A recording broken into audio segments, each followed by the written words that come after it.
Welcome back. This is Those History Twins. I'm McCarty. My name's Kelly. And if you don't know, if you're new here, we both have master's degrees in ancient and medieval European history, so we are qualified to talk about whatever we want. This week, sorry, I'm just gonna finish this. This week, I'm gonna talk about, well, my last video, so 2 weeks ago, we talked about body snatchers. What was last week's video? That doctor lady. Madam 3. Yep, that's right. You're right. That doctor lady. It's like only one of the most famous women in the history of the world. But today we're going to talk about grave robbers, which is different than body snatchers. Body snatchers, as the name suggests, snatched bodies, and they snatched them for med schools and things of that nature. If you want to know more, go 2 videos back. So today, grave robbers. The most popular idea of grave robbers when people think about grave robbing is usually Egyptians. So Egypt has a long history, like literally since the beginning of Egyptian history, of grave robbers. Part of that is because so the greater part of Egyptian culture is they believe they're not, everyone thinks they're obsessed with the dead because they have the Book of the Dead and they're obsessed with setting. They're not. They're obsessed with life. So life after the death? Yeah, they just want to live their life to the fullest, even after death. So, because they believe that you live on as long as people remember you, right? Yeah. So as long as people speak your name, you are still among the living. So, but in like the afterlife, not here. So, oh, little tree. I think we're really far over. Whatever. That guy won't stay up. I think the chairs are moved. Anyway, so that's what they believe. So they want to, everyone, so that's also, it's so hard to get to, so they mummify. They mummify because they want you to have the best body. They want you to have the same body, and they mummify you so that you don't, your body doesn't, yes, to preserve it, your body doesn't disintegrate, because if you are decomposed, if you're going to be in the afterlife, you need to have a body that works. They would go so far as if someone was missing a limb, they would make a new limb. Like a decoy limb? Yeah, like a little prosthetic so that you would have all your limbs in the future.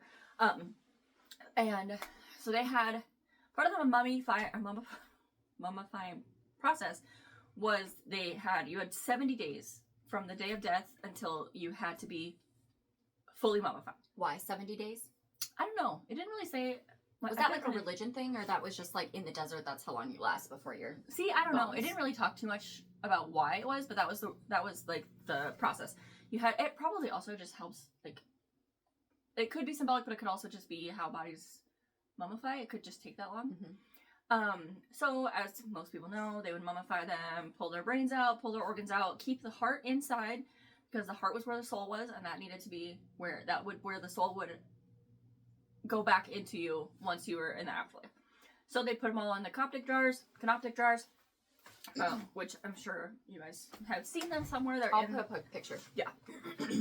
So those would go in there. They would also bring into the tombs. Okay. So they had smaller versions of this for people who were not wealthy or kings or important or whatever. Like everybody in Egypt got this burial, even slaves? The slaves usually got buried with the kings. Oh, or with important buried people. alive. Yeah. But like this was common for everybody. Yeah, even like poorer people would have something in there. And the things like they would even pack foods. Again, if you were a pharaoh, your slaves would be thrown into the tomb before it was sealed up. You would get any kinds of like grave goods, gold, riches, money, anything you would need in the afterlife, they would put in there. Carriages, horses. Yeah, literally anything you might need. Sometimes they would put like you would die with an army, yeah. Right? And they would have an army so that they could lead an army. It's kind of like the maybe, I'm not sure. That one I'm a little rusty on. But yeah, so they would put everything in there, and grave robbing has been a thing since the beginning, like I said. Anytime there's grave goods that are worth money, someone's going to steal them. So even in the early 20th century is when Britain gets over there. So in like the big Egyptian craze where everyone was an Egyptologist went over there, they were robbing graves in archaeology, which really I never know like when does it stop becoming grave robbing and begin to, or like desecration and turn into archaeology. Like Right. I think the general rule of thumb is like nobody is alive to remember you, but I don't know. So even those tombs that they thought were sealed had already been grave robbed. So a lot of this stuff is already missing, and I did see somewhere where it's not even like the poorest of poor robbing these graves to get like, you know, money for food and whatever. It was usually like the middle class or even upper class To like people. elevate their rank. Well, to elevate their rank, to For like esteem or prestige. yeah, and a lot of it they couldn't really be like, oh, look what I found is this, but they would fence it, obviously, and to get money, but they would also, it's in times of, I don't remember what they called it, but in times of like intermediate times where things weren't super bad or weren't super good, those are the times when most things would be grave robbed because there was like Free time. yeah, really. And or like if the economy was overly bad, they would have little setups where someone would go and raid because they're essentially every grave good they put in, especially in terms of like gold and precious stones and things like that, or any kind of like metals, since those are, once you have the metal, like, or once you lose the metal, it's irreplaceable. So like if all of that stuff is getting buried in those tombs, the value and the economy suffers because those things are no longer in circulation. So they would even have, so a lot of the times if one pharaoh / priestess or whatever, or priest, whatever, wanted to elevate themselves, they would go and rob graves to, it's kind of like what you said. Would they put fake money in there or like fake? Because I know they had like little statues. They would have to little symbolize things, or like yeah, they would have little statues to symbolize the workers and stuff that could they you put needed. fake money in so that you would be more rich in the I afterlife? don't know. I know like some Chinese cultures do that. Sorry, my ear itches so bad. Maybe cut this out. Anyway, yeah, I didn't really say much about fake money because they're also not using like money. So it's all like coins. So if they're gonna make fake coins, what are they gonna make fake coins out of? Dirt. Like mud? I don't know about that. I don't think so. Fake money. Where were we? Kingswood grave rob. Oh yeah, so they would do that, but they also usually had like sometimes it would be whatever priest, like put them in the grave or like steal the grave would go later and rob it because they knew where the graves were being. They knew where the tombs were being placed, and so they would also know like where to go rob. And they also had these like kind of networks, basically organized crime, where somebody would be in charge of like they would get slaves or whatever to do the digging, so they didn't have to. They would have somebody go fence it, and launder like the goods, and they kind of have that whole thing organized. So one thing about the Egyptians is they very heavily believe in curses, and so a lot of like the hieroglyphics and things like that are curses. So there was a lot of like, not even taboo, like it was a crime to grave rob. But then a lot of people didn't, there was a lot of grave robbing, but also like not a, I don't really know how to explain it. Like most tombs got robbed, but it wasn't like the everyday people, it was the criminals. Yeah, because they don't want to be cursed, because it's not you who's going to be cursed, or like not just you, it's going to be your family, and they're going to curse with a terrible afterlife, which is the whole point of almost living, is to have that good afterlife. So they have those. It's also why tombs. So everyone knows like the Valley of the Kings. That was not originally called that. They had big ornate tombs for like as a decoy. No, but they initially had those, and because grave robbing was so prevalent, they had started to hide the bodies, hide where the tombs were going to be, so there would be fewer grave robbers. Do not eat my ice cream. However, you're dairy free. Higgins. Hi. However, people were still finding them and robbing them. Look how big he is. He's Just so a heavy. kitty. Anyway, Look at his collar. it's so cute. Look, Higgins. He's the only It glows one in that, the dark. he's the only one that will wear a collar, so he always gets some bow ties. Oh, sorry. Just weird. So in the beginning of like the Egyptian craze, they find, I don't remember who it is, but they go to Egypt and they find the Valley of the Kings. The Brits. The Europeans go to Brits. Egypt. Always the Oh, sorry, damn Higgins. I didn't Brits. mean to kick you. So they go to. Well, I think the Germans were. I think the Germans were part of it. Yeah, there's all kinds of them, but I just think about the British Museum and how nothing in it is actually British. So during that time, they begin finding all of these tombs, but all of these tombs have already been robbed. And one of the biggest things that makes King Tut so famous, he's not even that important of a king. He didn't really his reign didn't have anything crazy. It wasn't overly popular. He wasn't overly wealthy. He wasn't overly Wasn't really he, 18 anything. when he died or something? He was 18 when he died. And apparently a long list of his ancestors had also they died progressively younger. How long did he reign for? I think 9 years. Oh. He was married to a sister, and he was also buried with 2 infant daughters. And it's thought to say instead of having them buried early, they were buried with him because women and girls were a sign of protection. Oh, interesting. Which is interesting because he died so suddenly and out of nowhere. So did he just have those laying around? Right? He I don't died in know. a carriage accident or something, right? Yeah, something like that. We're not going to talk too much about him specifically. We're mostly just going to talk about his tomb and his gravesgoods and why he's so popular. So they find his, and it's relatively undisturbed.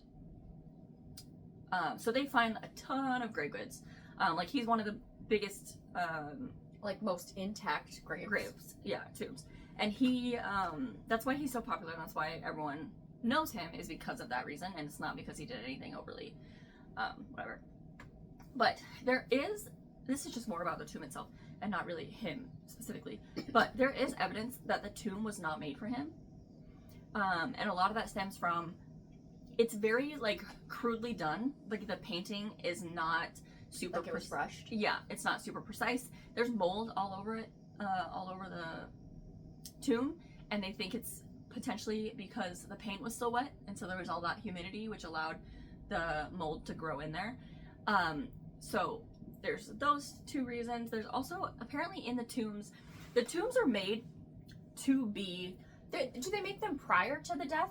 Yeah, usually they're getting, as soon as you become king, they start making your tomb. Oh. So, and your whole life they've been making your tomb. And the tombs are all laid out in a way that's going to get you your best chance to the afterlife. So they're going to be different corridors that lead you into a different corridor, and that corridor has a specific purpose, and this corridor, and it's leading you through.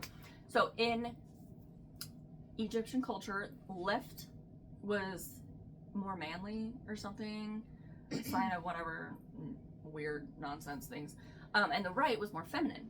And so most of the basically all of kings' tombs or male tombs you walk in and immediately turn left, and that takes you to the trails. King Tut's grave turns right. There's also evidence that several of even his death mask, which is the King Tut, if that's what everyone knows of him, there's a lot of evidence that it was maybe made for a female, and they had just kind of soldered the mask onto it. Part of the evidence is they were usually made out of one. This isn't really talking about grave robbing, but it is a grave good, so we're still on topic. Usually they're made out of one piece, but this one is made. You can tell it's been welded together, and then in that one it has pierced ears, and apparently that was a very female trait, and so that was really interesting to read. They also found one of the other big important things that they've found in through grave robbing, which I'm going to call the archaeology, that's grave robbing. Let's call it as it is. It's still grave robbing, so I'm going to still talk about that too. What was his name? they found one, City the First. They found his tomb, and it was relatively undisturbed, and it was huge, and it has, okay, it's still been robbed, obviously, but it had well-preserved, like paintings and the hieroglyphics. Everything that's in a tomb serves a purpose for the afterlife. All of the hieroglyphics, they're either protection, curses, instructions, your name, like every single bit of a tomb is important, and each one has a purpose. And a lot of that purpose, again, is going to be to make your life easier in the afterlife. So, I think his name was City the First. His is like super well preserved. It even has like little parchments. Ooh. Papyrus, yeah, where it has little ones, which also turned out to be Book of the Dead, which I learned that you could get copies of the Book of the Dead, like in the time you could get copies and kind of customize them to what you and your family needed, or what you needed in yours, which I thought was really interesting. So yeah, they learned a lot about how they build graves. That's kind of how they know about the left-hand turns, and kind of how they know about the rituals of those types of things, which I think is really interesting, because like, yeah, everything was preserved. The walls all look great. They were near pristine. For City, or yeah, King Tut, I feel like it was good, but it was very rushed. Like, you could tell that it was not made for him. That has a lot of detail like that. It's like, oh shoot, we need a tomb now because he's dead and we only have 70 days. do they have like booby traps and like false corridors, and like, is it kind of like a maze inside where you can go down wrong turns to get to the center? They have and they're not even going to the center. They're going to different antechambers, and I think some of them might be dead ends or things like that. I didn't see anything specifically about like booby traps. I'm sure, but again, I think a lot of it is going to be people with scruples are not going to go in there because they don't want to be cursed. Sure. And they don't want their family to be cursed, because all of that is super important, and they believe in it highly, so they know like that's going to be. You have to be kind of a bad person, not, I don't know, a bad person, but like, yeah, you gotta have some morals, or be a little bit inscrutable, which honestly most wealthy people, they get that way for a reason. I was also thinking about don't eat my ice cream. The things that they would put in there. I saw something about like different types of foods that were in King Tut's, and they were all like perfectly prepared. They were he had a huge pile of dates. They were all pitted. Are they fake food, or they're preserved? No, they're real food, and they've been preserved kind of just in that desert like area. And he had like everything was just so that everything he needed was at hand's reach, and he didn't have to worry about having food or drink or anything like that. I think that's insane. I think that's crazy. But yeah, that's pretty much a lot. I had more to talk about. Now I can't remember what it was. I've gotten sidetracked with King Tut. Grave robbing. Yeah, so basically anything you could put in a grave, they would put in it, and then they would steal anything valuable. Did you only research Egyptian, or did you research other places too? I was mostly just looking at Egypt because that's where we have the most evidence, and I thought it would be. I was very interested in it because I ran across like an article about King Tut and new discoveries they're making, which they make every 45 minutes. And so I was like, oh, I think that would be interesting. I can talk about King Tut. Well, something I know about mummies, in the like 1800s, like that kind of 1700s, 1800s, when they were like doing all the Egyptian craze and stuff, rich people in England would, not the 1900s. The early craze was in the early 20th century. No, I'm talking like 1800s, like Bridgerton time. Oh, okay. So, in that time period, like the 1800s, they would have like Egypt parties where people would go, and they would like people would go on exhibitions, and like just wealthy people like barons and dukes and stuff. Naturally, what do you do when you have a lot of money?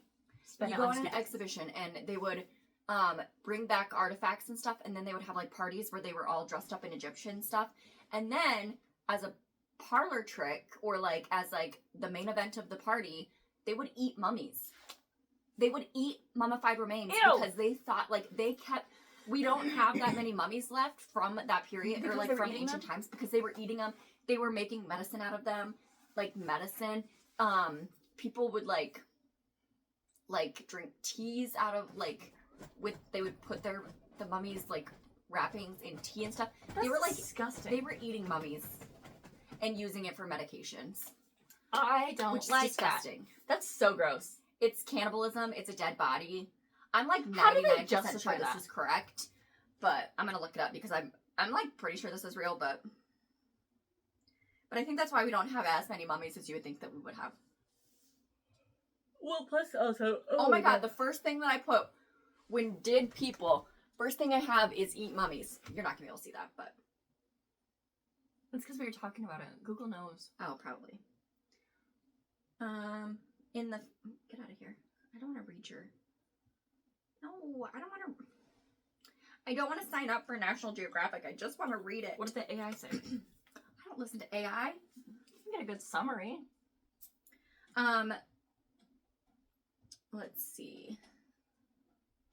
Other things that they had to be careful of when they were robbing graves is obviously they want to make sure that anything super recognizable isn't going to be sold near them or like where anyone can find it. So they would take a lot of things and they would go like 100 miles to a different market because 100 miles back then was a lot. And then they would fence it, or like things that were kind of really common, like furniture and things like that.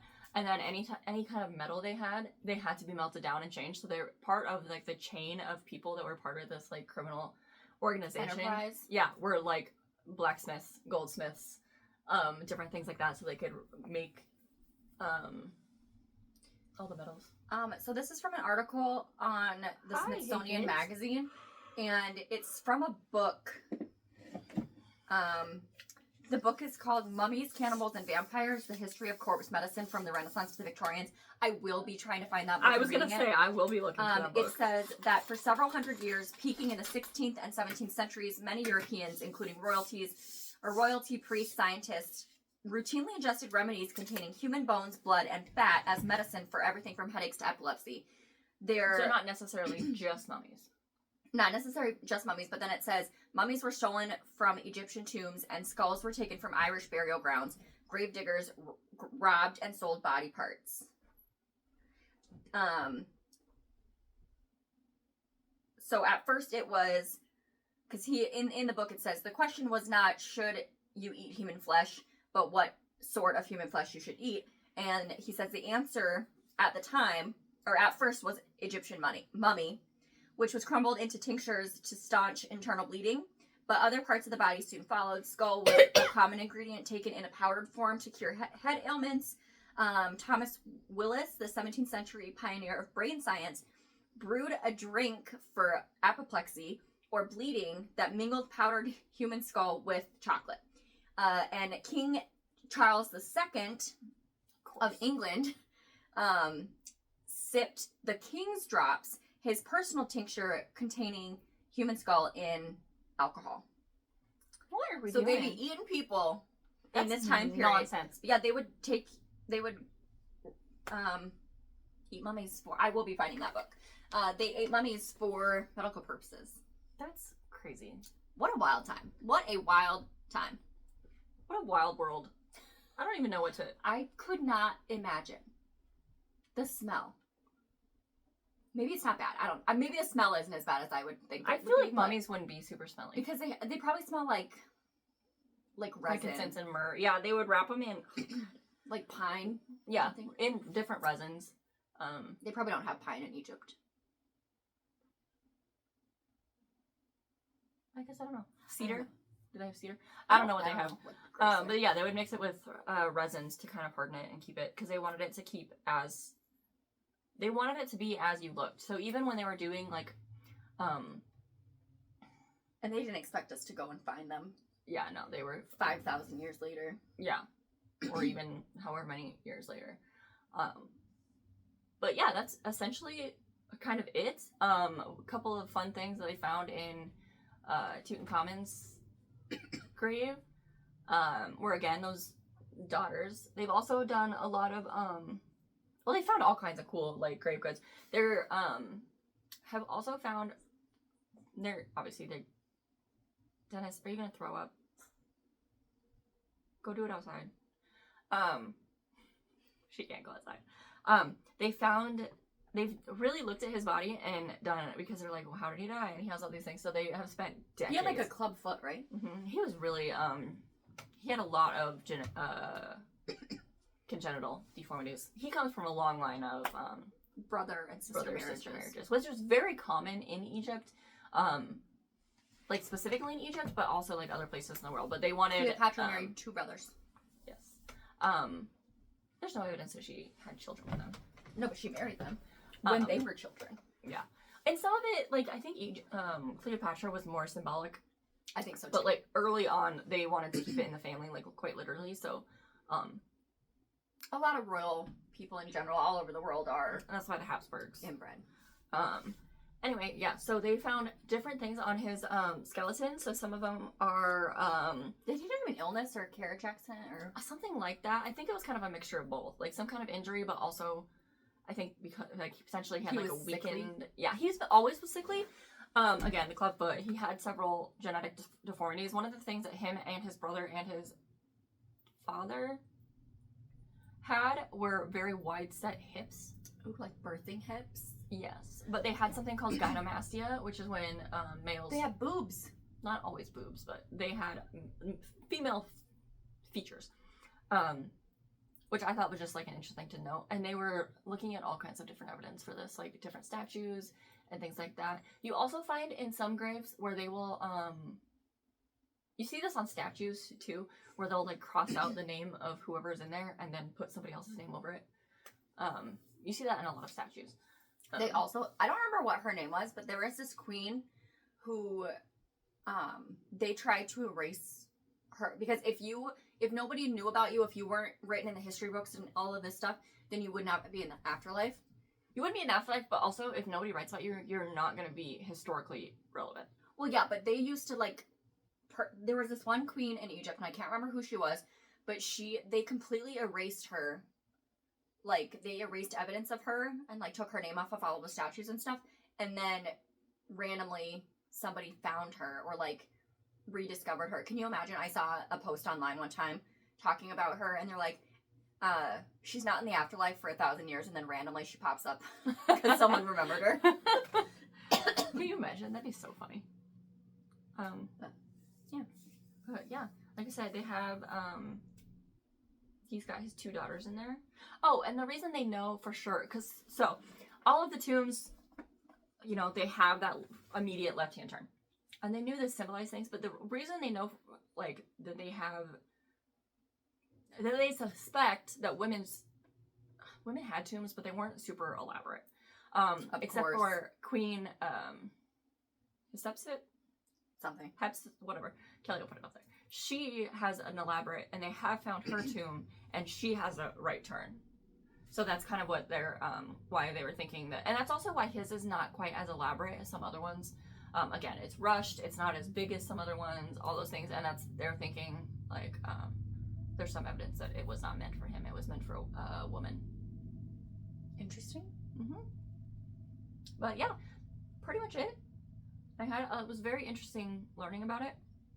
Again, there's not, like, but they also would grave rob, different, like you mentioned, the Irish, and they would grave rob, hordes. People do that, yeah, Viking hordes, things like that. Obviously, anytime they're gonna, like, riches are gonna be involved. And I'm sure even in the times where we were talking about body snatchers, I'm sure some people were grave robbing and not body snatching. But we did mention in the body snatching that body snatchers specifically were not taking grave goods. They were taking bodies. And they would put the grave goods back. But yeah, that's, maybe someday we can talk about King Tut in a little more detail. I don't know if we necessarily need to, but he's really only interesting in terms of, like, his death. Right. Because he really didn't do much. But yeah, so that's it. Don't rob graves. Also, don't bury people with a shit ton of things. I don't know why people put valuables in graves. Well, okay, we do know why they did. Well, now, but like, nowadays. I mean, I don't know why people get buried nowadays. That's your prerogative. Anyway, that's it. That's all we have for this week. Catch us next week. We'll be doing something else, probably. So, all right. Anything else for you? Like, subscribe, follow along, do all the things, and we'll see you Comment next time. topics. If you have a topic, comment them, because it's sometimes very hard to find a topic. I found out my topic and researched it today. Oh. Is that why it's not very good? Is that what you're saying? No. I thought it was interesting. I was like, I thought it was good. that's what I did at work today. Anyway, that's all I have. So, Okay. you guys have a great day. Bye. Bye. Outside. Do you have notes? Nope. I don't know how you do it without notes. What's your topic you've been on? So last time we did body snatchers. This time we're doing grave robbers. Okay. We'll see if each other. Okay. All right.